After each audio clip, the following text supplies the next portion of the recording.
I'm Dick Cavett, and I'm talking to you from one of my favorite places in the world, the French Quarter in New Orleans. The place where I'm standing right now is the courtyard of the Maison de Ville, which is a small hotel, and like so much in the French Quarter, it's exotic and lovely, and I find it a bit intoxicating just to be here.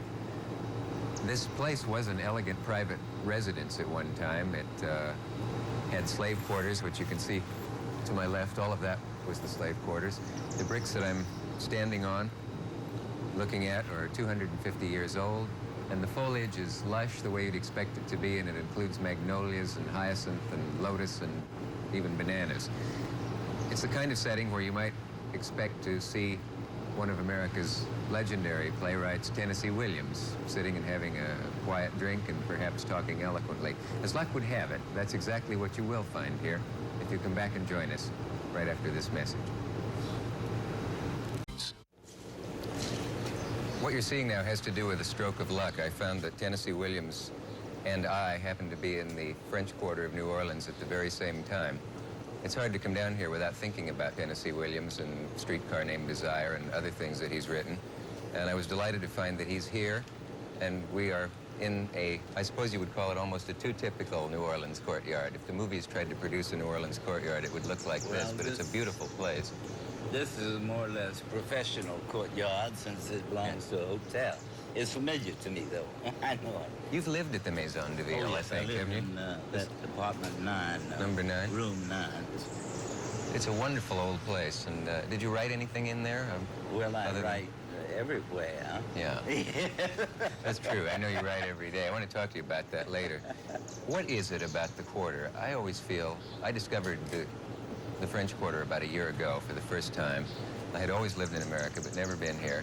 I feel a little drunk here in a pleasant way without having had anything to drink. Are you sure?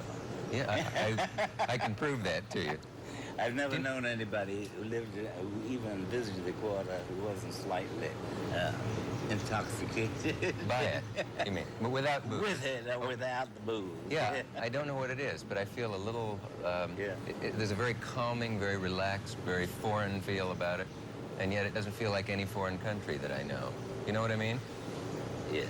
Yeah. What is that? Can you explain Well, it? it's supposed to be 10 inches, or is it 10 feet below sea level? I don't know which. It's below sea level. I don't think that would have an exhilarating or intoxicating effect. Do you? No. No. Have the opposite, I should think. But I always feel that, well, here I sleep well. Yeah. I sleep like a baby here. I really do. Yeah. Is it, you know, I don't know that I can take the heat much longer. You're probably used to this because you've lived in the South. This may be the first 2-minute program I've ever done. Could we step, you can't imagine what the direct New Orleans sun feels like on a Nebraska boy. Can we step over to the shade for a moment, under the banana tree? And there's a bird talking to us in the background. Oh, yes. Are you game, Tennessee, to move over there? Yes, I'm not tripped by anything. If we seem to walk a little funny, it's because we're wearing what are supposed to be invisible microphone cords. And you're not supposed to be aware of them, but I just called attention to them. Anyway, here we are. Oh, this it feels 20 degrees cooler here to me. Oh, my Lord, yes. Can you remember your first impressions of the French Quarter? Did you come here as a kid? Yes, I had, I came here after my college years, which extended longer than usual because I wasn't a very diligent student. I came here first in 1939, and that time I was terribly shocked by the, you know, the free way of life here, the bohemianism. It seemed shocking to you then? Oh, no, now it seems my natural ambiance. But in those days, it was... In those days, it was rather shocking. I remember your mother I know your mother wrote a book about you, and in it she talked about how you first saw the Quarter and how you were taken with it and walked all over the place. And it's ironic, or I don't know, it's coincidental. We're right across the street from the first place you ever lived here, I think. 722 Toulouse, yes, directly across the street. That was the first place where I had a semi-permanent address, yeah. What was it I lived in, there are 2 alcoves, and I lived in one alcove, the one on that side, and a tubercular quick sketch artist lived in the alcove on this side. A tubercular quick sketch artist? Yeah, he was a quick sketch artist at the Court of Two Sisters, which is right there, you know. can hear the Mac call from that. Was It it was a rooming house, and the landlady turned it into a restaurant. It was toward the end of the Depression era. And she said that she could make good as a restaurateur if she served lunches for 25 cents. And she said, you can remain a resident here if you will act as waiter and cashier. I said, I have a wonderful slogan for you, meals for a quarter in the quarter. And so I get it. She loved that. She did that, and she had it printed up on little business cards. And about half an hour before lunchtime, she had me run out on the street and distribute them to tourists, you know. And we did very well for quite a while. For a month is quite a while, I guess. But there was a photographer, it seems to me, on the floor below who gave wild parties at night, which outraged the lady. And one time I came in around midnight, and she was eating kettles of water on the stove. You mean she was... Yeah. I said, are you cooking at this hour? And she said, oh, no. She said, listen to that orgy going on down there. And she took the kettles and poured them on the floor, and she scalded the guests. That was clever. Some of which were not fully dressed, and they went streaking out into Toulouse Street. Then came the paddy wagon. We were hauled into night court, and I was a material witness, and I was put under oath to see what I had seen. And they asked me, did she not pour the hot water through the cracks in the floor? I said, I think it extremely unlikely any lady would do such a thing. Thereby not Well, telling they a lie. decided that she had done it. So actually... And she lost the case, and she threw me out, and I went to California. Your name is, in a lot of people's mind, synonymous with New Orleans, and I guess probably a lot of people would guess that you were born here, and they would guess that you wrote most of your plays here. How much did you actually live and write here? Let's see, that incident I was just recounting occurred when I first came here in 1939, but I lived here. I had an apartment on St. Peter's after relative affluence occurred in my life, after the menagerie. Last Menagerie was your first big money? That was the first, and I lived on St. Peter's Street. You remember the address of that place? I wish I did. I can't think of it now. I had a lovely apartment under a skylight with a grand piano. And I wrote on Summer and Smoke, and I wrote most of Streetcar Named Desire there. Gee. I wondered, what about your own apartment now where you live? That's on Domain. That's on Domain, yeah. Well, it's a part of my rental property.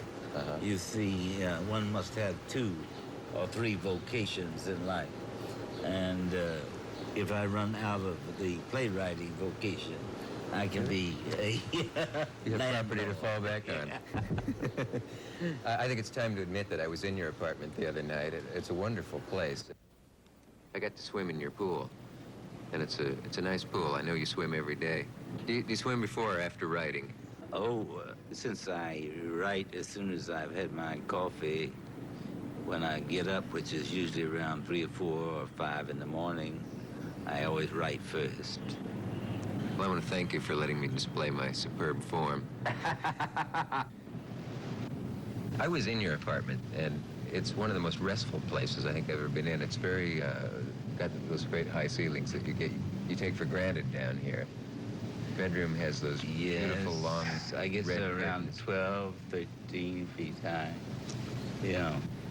The desk, I noticed, had a manuscript on it, and it was very tempting to want to read it. What I thought of was I could see it sitting there, and I thought maybe it would be funny to take it and change a line and see if you'd notice it. But I don't think that would be very funny. No, it seemed to be all in order. Yeah. There was a painting over the mantelpiece, and it seemed to be from a That's by Peter Thompson, an Australian, and I commissioned him to do a painting of Arthur Rimbaud. Well, of course, the subject's no longer living, but he looked at some photographs of him, and he painted this, I guess you'd say, imaginary portrait of him.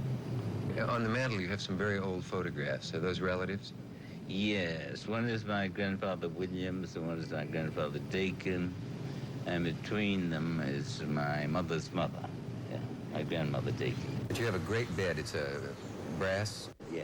Naturally, the first thing a person thinks of when he sees it is the bed in Cat on a Hot Tin Roof, or maybe the bed in Streetcar Named Desire. You remember the line of Big Mamas in Cat?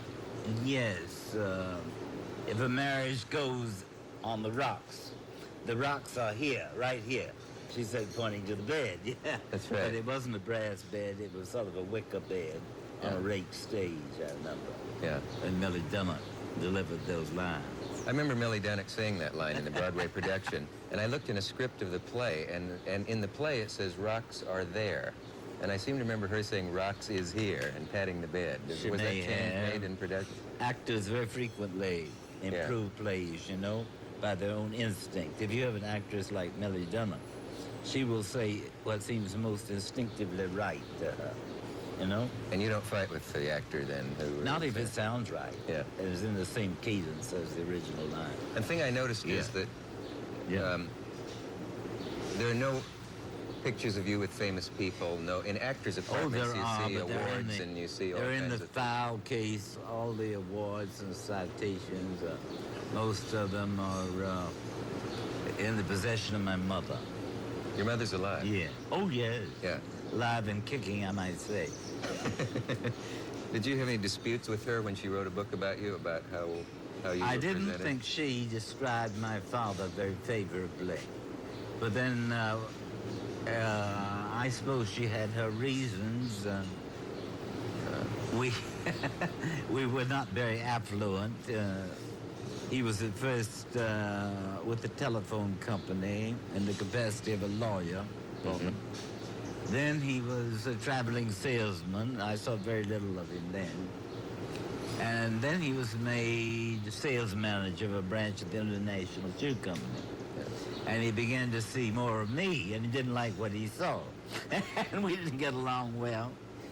And But it wasn't all bad, according to you. no. After he died, I discovered he was rather nice. I wonder what he didn't like about you. Did he have any idea you were going to be a world-famous Well, playwright? I didn't live up to his concept of the ideal young man, I don't think. Fooling with words and Or the things like ideal that. young adolescent. He didn't approve of my writing. He liked one poem I wrote, finally. Yeah. And when he came up to see the menagerie in Chicago, and they had to put a seat in the aisle for him, then he was really impressed. But he had to get in and also have a seat at it. Yeah. But, well, once you were a success, did he like you a lot more generally? Well, yes, I think he was inclined to. The last picture I remember of him was standing under the marquee of a movie theater in Knoxville that was showing Baby Doll. And the caption said, Tennessee's dad says, "I see nothing wrong with this picture." I guess he was associating Baby Doll with mother. I won't get into that. No. We'll be back after a message. Stay with us. Enjoy more of I was just thinking that people are going to say, are you trying to tell me that you sat in a courtyard in New Orleans with Tennessee Williams and drank iced tea and coffee? And that is what we have, isn't it? Yes, it's precisely what we have, unfortunately. It's the first time I've been on a talk show, Dick, without some sherry, you know? Is it? I always bring sherry. In fact, I've got some here if you want to switch. Well, why don't we see if we can make it to the next segment, and then I'll All be glad right. to have some. In fact, I'll be about ready to have some poured over my head if it gets any hotter. It'll improve the show. You think it will? We'll see if it does. Actually, it's quite comfortable here out of the sun, and I could just sit here for the rest of my life without any problem. Thinking back of that bedroom of yours and that bed, I seem to have a fixation on a big brass bed. I must have always wanted one. You said that you hoped to die in that bed the other night, but you Oh, weren't. yes, it's an ideal bed to die in. How so? Actually, I used to be obsessed and terrified of dying. I'm not at all anymore, but I've always visualized that bed as the best place to die on, because I spent 14 years of my happiest nights on that bed, too. So it deserves to have your last It moment. deserves to have both, don't you think? I think so too, yes. I deserve It's that. a good philosophy. There's a speech at the beginning of Streetcar where Blanche arrives at the house of Stanley Kowalski. I think I can find it here. This is the paperback edition with Marlon Brando on the cover. And she says, they told me to take a streetcar named Desire and then transfer to one called Cemeteries and ride 6 blocks and get off at Elysian Fields. I have a feeling that people in Europe, and there goes Brando now on a motorcycle, that people in Europe and perhaps in America can't believe that those are actual street names. They're too perfect. Elysian Fields, Desire. I always thought they were rather embarrassingly perfect, but actually there were precisely those streetcars. What was Desire itself? Was it a street that the streetcar got to here in New Orleans, or an area, or what was it? It's a section of the city. A section? A section of the city, yeah. And Cemeteries, I suppose, is the necropolis of New Orleans. Have you visited a cemetery? I have. I walked around in one for several hours one day, and it was... People put away in mausoleums above the ground, which is a rather grisly idea. Personally, I intend to be buried at sea. Do you?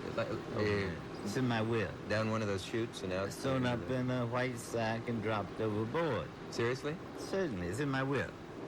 And that appeals to you? It's codicil to my will, yes. I prefer the water. We can leave the subject of death in a moment, but it's interesting. You said for a long part of your life you feared it, and now you've come to terms with it. What did that for you? Well, when you have lived with cardiac trouble since the age, well, I had rheumatic fever as a child. Yeah. When you've lived with it that long and have been told that if you were lucky you would live to be 40, you get kind of used to the idea. And it ceases to terrify you. It just becomes a familiar part of day by day and night by night life. Every year after 40 has been a bonus then, you feel? Yes, a dividend. It's impossible to talk about this town without mentioning names of your plays. Or something. Wasn't Suddenly Last Summer called Garden District once or something like that? Yes, Suddenly Last Summer was the major of the 2 plays, both of which were laid in the Garden District, which is on the other side of Canal Street. Are you superstitious like most Southerners? Very, very superstitious. I believe in astrology, tarot cards. I won't walk under a ladder, the whole bit. Also very religious. I think that goes with it too, don't you? Any particular religion? Well, I was baptized Episcopalian, and my brother, while I was non-compos mentis, he had me converted to Roman Catholicism, but I didn't notice the difference. You didn't notice the difference? No. Well, why did he have to do that while you were non-compos mentis? Well, he thought I was dying. I think I was always falling down. It was because I was taking speed and all that. Well, I've been through all that before.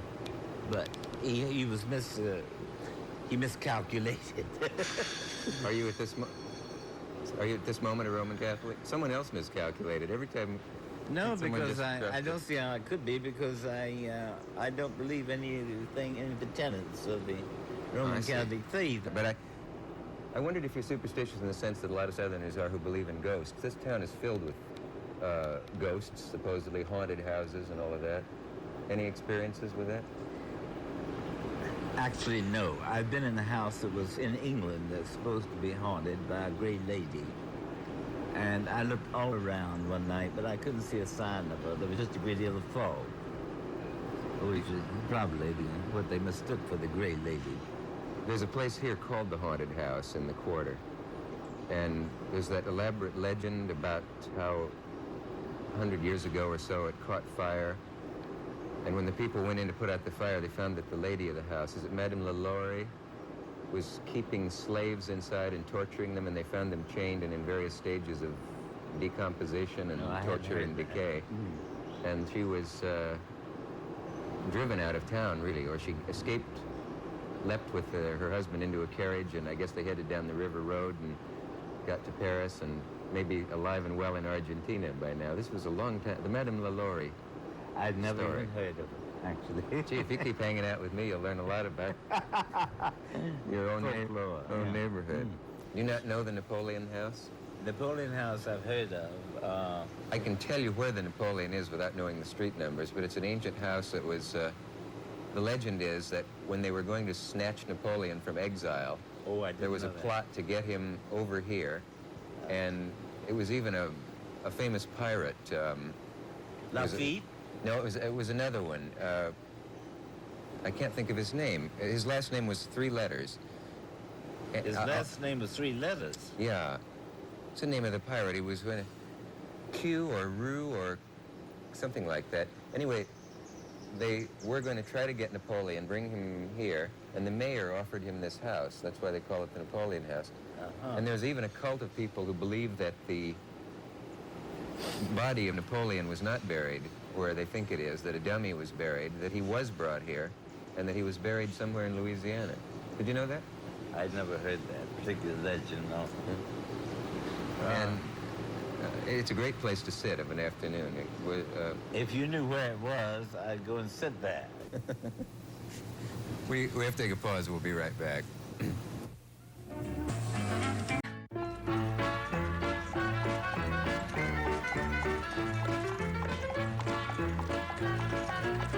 While Tennessee Williams and I were in New Orleans, we decided to do a little first-hand exploration of our setting. Here we are in the best possible vehicle for looking at the French Quarter, an open, horse-drawn carriage.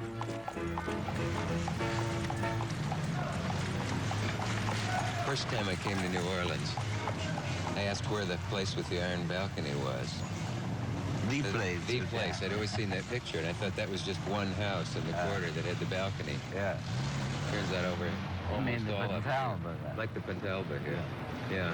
I think this is the oldest cathedral in America. I don't know the date on it. Well, it's burned down twice. Has it? This is the one that was built by Pentalba. I just read about this today, who built the apartments.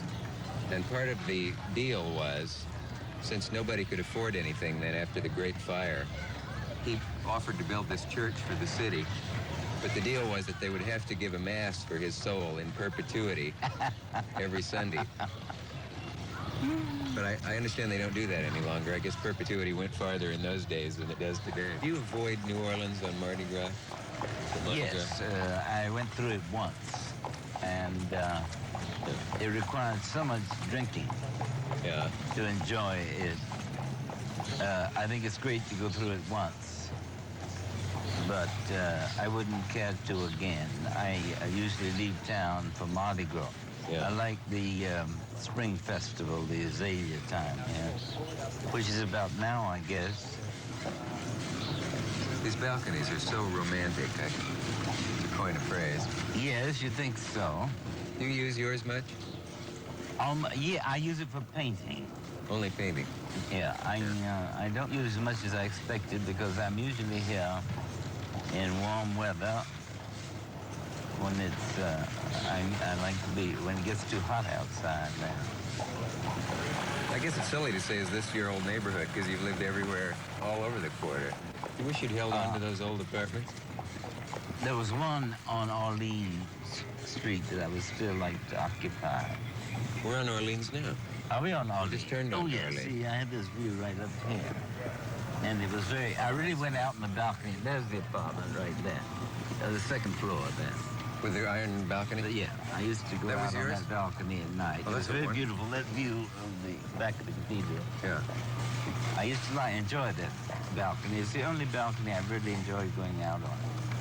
I used to go out on it a great deal. We're now approaching a convent up here. I think that's, no, that's not, yeah, maybe it is. We're coming to Dumaine. Yeah. No, the convent is, let's see, where is it? Anyway, there was some graffiti, speaking of graffiti, along the ledges, window ledges of this convent. Yeah. One says, the city is an experiment. The second one is, the city is rhythm, is a rhythm. Uh-huh. The third is good luck, God, which I like best because I think it's so unusual for people to wish good luck to God. Nobody ever thinks to wish God good. Yeah, that was asking for his intervention, but not offering. This house on the corner, That's the Petra. yeah, that's the one where the Sultan's brother supposedly was living with some girls he stole from a harem, and they found them all murdered one night by the crew of the ship that was afraid the Sultan would revenge his brother on them or something. It's one of those New Orleans legends that, how do we know if these are true? Well, I don't know how you check on it. The truth is probably there was once a Turk in New Orleans. Who walked past that house. Yeah. Tennessee, have you ever been in the old Mint building? You know, I never knew it was the Mint. I always knew it as the House of Detention. Well, it was a prison when I first came here. It was one of the old U.S. mints. It has a really colorful history. And the city surrendered during the Civil War to Farragut, I guess it was. A soldier dragged the flag down, according to the story, and dragged it through the streets. And he was hanged from this building, and even though prominent citizens tried to intercede. This is almost too obvious a thing to do, but we're passing. A streetcar named as I am. This is the last streetcar, I guess. Yeah. There aren't any in the quarter anymore. Somebody claimed that when they took the streetcars away that you had to rename the play A Bus Called Lust. Have you never heard this? No, I never heard that. When did they discontinue the streetcars in the quarter? It was, must have been the late 40s or early 50s, because it was still running in 1947. Does that embarrass you to have that thing on display like this? Oh, no. Not at all. This is without a doubt one of the pleasantest spots in America, maybe in the world. We're on a balcony of the Pontalba Apartments in Jackson Square in New Orleans in the old French Quarter. I don't know. It's so beautiful square. With the possibility of Rome, one or two. Not in America, sure. These apartments are a mirror image of each other. The building over there, the red one, is the exact duplicate of this. We're only a block from the river. And You can see the river from here. the thing that amazes me is that we're below the water level of the river. Obviously, that's why there's a levee. It keeps the river from spilling into the town. The last time I was here, it was coming very, very close. About 8 or 10 feet. Yeah. Something about a setting like this, I always wonder why everybody doesn't have a passion to preserve the past and how they can tear anything down, but especially the landmarks. Well, What's that street where the Charles Hotel was? I think it's... this was still there. Must Have be they Charles. torn that down already? They've torn down half of the Charles Hotel, which was a landmark here. My I wife... thought they were going to keep the lobby and build on top of it. Old Andy Jackson. Yeah. They used to have the name of the sculptor around somewhere. I don't see it Really? anymore. Wouldn't you think it would be humiliating to have pigeons sitting on your head day in and day out and still retain your dignity? It's not easy. If people finally stop saying to you, why do you write about sordid subjects, you'd think... Yeah, they've stopped that now. I think you finally would have lived And that about down. the last 10 years, I haven't heard that. Yeah. Perhaps I can revive it if I try. You know, I never asked if you were friends with William Faulkner. I met him, yes. Yeah, I would say we were friends. I met him in Philadelphia, and I met him again in Paris. The saddest and quietest man I ever knew. Would you have known he was a great writer if you had just met him and not I known think who he I would was? have known that he was quite an extraordinary person from the quality of most of his eyes, I think. Of his eyes? He usually kept them cast down. And in the Paris, he didn't speak at all. He was with a girl who had worked on Cat, and they were sort of, she was sort of his girlfriend, I guess. We were having dinner in a Paris restaurant one night, and he maintained this absolute silence, which made me very, very nervous. And so finally I asked him a direct question, which he had to break the silence. And he looked up slowly, and his eyes were had such a tragic look in them that I began to cry. I mean, my eyes filled with tears. I didn't. I'm sure you've explained this somewhere, but why is it not Mississippi Williams rather than Tennessee Williams? Now, you know that's going to lead into a rather off-color joke. Oh, is it? I can't wait. Let's hear My it. friends call me Ten Williams. Now, what would they call me if I was called Mississippi Williams? Mr. Williams. Or Miss Williams. Or Dick, Sippy Williams. You're going to get off ABC in a minute. Oh, no, they encourage that kind of thing. Did they? Yes. I'm glad to hear it. Tennessee Williams is a perfect name. Did you pick that name yourself? Yes, but I had a very good excuse. Now I'm going to work in something about my family. Is that all right? Be my guest. Well, now the Williamses, one was the first senator of Tennessee, one was the first governor of Tennessee, and one was the first chancellor of what they call the Western Territory. He was Thomas Lanier Williams I. Uh-huh. So, I heard this all my life. So when I became dissatisfied with being called Tom Williams or Thomas Lanier Williams, I thought I was justified adopting the name Tennessee. And some people think that I've succeeded only because of the moniker, which may be true. You mean if anybody who'd written plays under that name would have succeeded? Yes, it had Yes. some attention. I think the burden of proof is on them. Do you remember the severe illness, clearly, that your mother talks about in the book about you, that disabled your legs for 2 years? It was diagnosed as diphtheria, but I think there were many complications. At any rate, I had to go around, I had to crawl around for several months. And then because my legs were weakened, they got me something called an Irish mare. It's a child's locomotive, three-wheeled, and you propel it by pulling Oh, the yeah, I do handlebars remember an Irish back mail. and forth. Yes, I do remember that. You don't have to use your legs. You don't have to Sure. pedal it. Well, I soon got over that disability. Now my legs are my best feature, thank God. Your mother said that she feared that it changed you a lot, that illness, because you were a very active kid. Oh, I was And I was that, the tomboy of the neighborhood until that illness. She pointed out that when you beat up on bigger boys. Oh, yes, I was always fighting. And you never beat up on girls, but you did chase them into cockleburr bushes. I used to pull my sister's curls. Did you ever read the copy of Gene Stafford's stories that I gave you? Gene Stafford's stories. I have to admit I never did either. I think You see, I don't like fiction very much. Is that so? I like biographies. That's why I'm here with this biography of Sarah Bernard. Why do you have that? Sarah. Well, I was going to present it to your wife, but you haven't given me a chance to. You see, she's a great actress, and I thought she would appreciate receiving a great biography of a great actress. Maybe during the next segment we could get my wife to come in and accept the book and make a brief walk-on appearance. I don't think she belongs to SAG. Isn't that what she was telling us? She doesn't got the license to appear. She told us some kind of lie earlier. She's so I don't beautiful remember what it that was. it's shocking that she won't appear with us. It is. Maybe with our combined wiles we can get her to Let walk us on, try. pick up the book and walk off. This is such a pleasant time of day in the quarter. The light starts to change and you don't know whether to swim or take a walk or take a nap or have another glass of iced tea or what. Please don't get up. I'm just passing through. Nobody's getting up. This game is 7 cards stud. Well, in that case, I think I'll just collect my book and go. Where?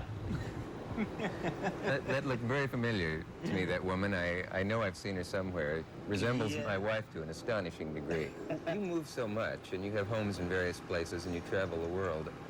Are you rootless? Where is your spiritual I'm a home, gypsy. if I'm you a have one? gypsy at heart. I have a feeling that if they ever solve the traffic problem in Rome, Italy, I would like to return to Rome and live there. Gore Vidal is there. That's one writer I can No, think he of. lives in Ravello now, but he keeps an apartment in Rome, that's true. Huh. But he's very, he doesn't receive me anymore. Why do writers fall in and out of friendship with each other so Well, much? jealousy, don't you think? But do you suppose now he has a bestseller, he'd be friendly with you? I think he might be inclined more to be friendly, don't you? Don't you fellas have any character? I don't know. None at all. Writers are the most disagreeable, unpleasant people in the world. And what about the fact that they booze and drink and have drugs all the time and constantly talk about how each other is destroying each other? Do you know what I mean? Or themselves? Don't they, though? Some people claim booze not only doesn't help you when you're writing, but ruins it. I must say that until the middle 50s, I had nothing but coffee to work. In the middle 50s, I was in my middle 40s, I guess. And I found I needed a little extra stimulus, so I would take a martini while I was drinking, while I was working, while I was drinking. I started saying. I understand. And was that the road to ruin for a while for you? No, I found I needed it. Yeah. Almost a superstitious attachment to it. No, the tensions of Broadway were getting to me, and I needed something to lower the tension level, and whiskey did it. I know you've talked about opening night being a murderous experience for a playwright, or at least for you. In the old days, when I was physically able to, I used to get quite drunk. Not only that, but I used to take a wash down of a bitcher to get through an opening night. Also through the first reading of a play. It's not a good idea. These things I can't do now. Yeah. They've said that you have an affinity for women characters in your plays, and they're more vivid somehow and more striking than the men. And there really is something more colorful, more vivacious, more witty, more eloquent, more, I don't know what all, about Southern women. You almost never meet a dull, boring Southern woman. No, you meet very difficult ones, but they're never dull or boring, and they're always eloquent. Right. And so therefore I found them ideal people as protagonists for plays set in the South. We have to take a pause right now. We'll be back right after this message. Tonight. Are you a fatalist like some Southern people are? I've never been quite sure what a fatalist is. Someone who believes that things are fated. I suppose that No, there's I a think lot you're you can do about your constantly. life. I think you're constantly changing your fate. That's why I have no patience with people who cop out, who go into drugs so deep they can't get out of them. And I think you can determine the course of your life to some extent. Yeah. But it takes a lot of doing, and it demands a lot, it builds a lot of tension, constantly having to design one's future. Have I ever asked you this, of how many times in your plays, somewhere there's a character who says you just have to go on, or some version of that, you just have to survive? Well, it certainly represents my own feeling about things. I find it pleasant to go on, actually. I think if I found it too unpleasant to go on for too long a time, I'd stop. I used to be able to name about 5 places in your plays where there was a version of that line. After Stanley rapes Blanche, and they're taking her to Oh, the yes, institution, and yeah. she says to her sister, Eunice says you just got to go on. you just got to go To on. Stella, yeah. And there's a place in Summer and Smoke, and there's a similar line in Cat, and I wondered if you were aware of the I fact wasn't that you aware were of those roles. it. I think that much of my line has been difficult to continue with, but I've always wanted to continue with it, and have. And finally, you're writing your autobiography, which people have been pressing you to do for years. Yes, well, I can't publish the thing. It's finished. I have to delay it till after my next play. Are we likely to learn things about you that we never suspected in the autobiography? I think that there will be a great many things that aren't that I've never discussed, even in alleged interviews of the most penetrating sort. But it was the only way I could write it. I didn't want to write one of these whitewashed jobs. Will you use real names? I'm going to have to leave that to my lawyers to eliminate all the names of people who were just personal friends who might possibly sue me, or I'd be sued for everything I get. Not that I've criticized them badly, but I found numerous aspects of that character which they might not want made public. I can understand that. But where I'm talking about Magnani and Lorette Taylor and, great stars, Brando and so forth, of course I will have to use their names. Your book may hurt the feelings of some living people. No, I don't think so. No. I'm going to be careful that it doesn't. Because I have to include humorous anecdotes. Sure. Because much of my pleasure in life comes from the fun, the funny side of people. Yes. And if you omit that from them, then they don't seem quite real. to me. I don't find people lovable unless they're somewhat funny. Uh-huh. Maybe that's why I enjoy clowning as much as I know you love to laugh, and Oh, I love to. Yeah. There's a dark side to your personality. Yeah, there is a very dark side to it, I'm sure. But I don't express it in lethal assaults on people. Have you ever been really brutally victimized by interviewers? Yes, but one who interviewed me for Playboy, he invented things, actually. Went around the world after that interview. I was so embarrassed. To get away from that interview? Yeah. That's that side of you that I don't understand. Why should you care what anybody says about you at this point? You've proved just about everything anybody could ever hope to in your work. I've never thought of that. What have I proved? Except that I like to write and... Do you know if you're a success? Do you know what I mean? I've always regarded myself as not successful because everything I do falls somewhat short of what I would have wanted it to be. Mm-hmm. I think you're successful when you fully accomplish what you set out to do. And you haven't done that? No. There are some works that I am pleased with having done, yes. You said that work is my only imperative. Not sex, not booze, not any of those things, but that the one you had to stay alive was work and writing. Yes, I've rarely said anything that I didn't mean. Uh-huh. Well, I can stand to sleep alone, but I can't stand to eat alone. That's another funny thing that right? about me. Yeah. Can't stand eating alone. I feel like a pariah dog when I'm sitting at a table alone eating. If you're alone in a town, do you then go find someone to eat with you or ask someone to sit at the table? I will speak to the nearest stranger and say, will you please sit at my table? I can't sit here alone. Yeah. I feel so unpopular, you know. Well, of course I am unpopular. But Are you? I don't want to feel it. Oh, I have no friends hardly at all. None? Well, I have a few, select few.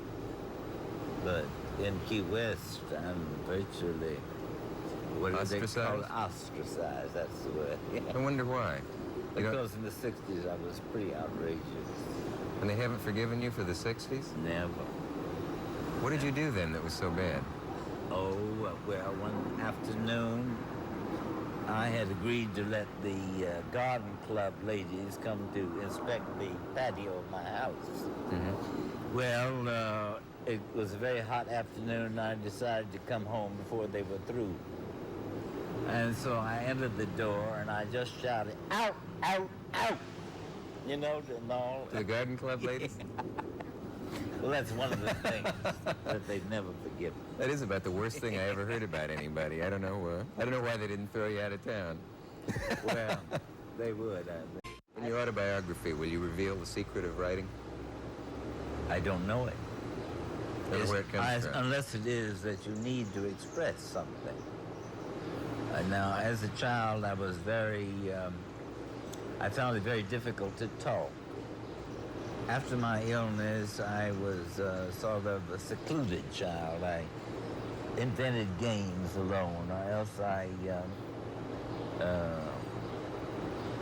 just stayed around, played in the backyard with my sister, and so I became very introverted, and writing is an introverted occupation, I think.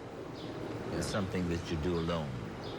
And is it important to you what history thinks of you 50, 100 years from now? If it is, it's unconsciously. Mm-hmm. You don't write for history, you write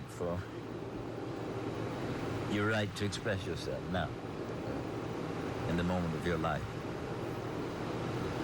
This sounds like one of those interview-type questions, but what do you think of as an unforgivable sin? Well, I think I stated that in the streetcar. The one unforgivable sin, in my opinion, is deliberate unkindness. And it is the one of which I have never been guilty, she said. I do think that's the unforgivable sin, but it's practiced quite frequently. Yeah. Tennessee, the time's come to thank you and to say goodbye. This is kind of a fantasy, sitting in a courtyard like this in New Orleans, talking to Tennessee Williams. Thank you for taking off part of your holiday and time off and joining us. It was a great thrill for me. It's been the pleasantest part of the holiday, Dick. Thank you very much. Thank you. We'll see you in 2 weeks, and good night. All right.